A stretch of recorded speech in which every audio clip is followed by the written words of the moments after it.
What did it mean to come back to this material after 15 years? It was like getting on a bicycle again. It was pretty easy. I was very nervous in the beginning because don't forget that he died, what was it, 59 or 60? He died at 60 years old, and I was 81, which kind of put a dampener on things. And I thought, Christ, how am I going to convince everybody that I'm not 81 and that I'm the right age? That was the only hurdle. But by the time we got into it, it was fine, and the performance came back.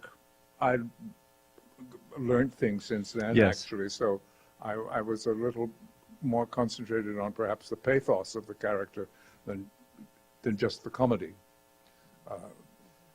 But when we started to film it, it was Eric Canuel, who is dynamo from Quebec, who came and he obviously knew the play better than I did. I mean, he would quote reams of stuff to be, when you do that scene, and then he would recite the speech. I'd say, just stop, Eric, you're frightening me with your knowledge of this.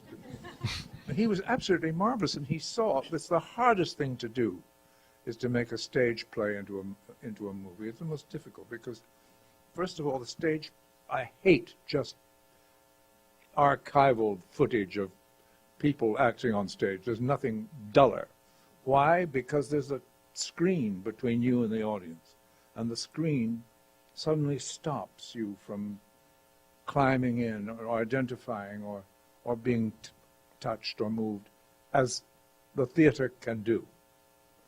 So what's the problem?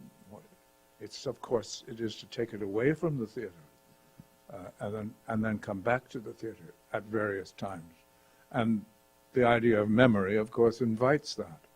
And Eric miraculously saw that and did those sequences, I thought, absolutely with great imagination. Yes. And it was the hardest thing to do, and he managed to do it.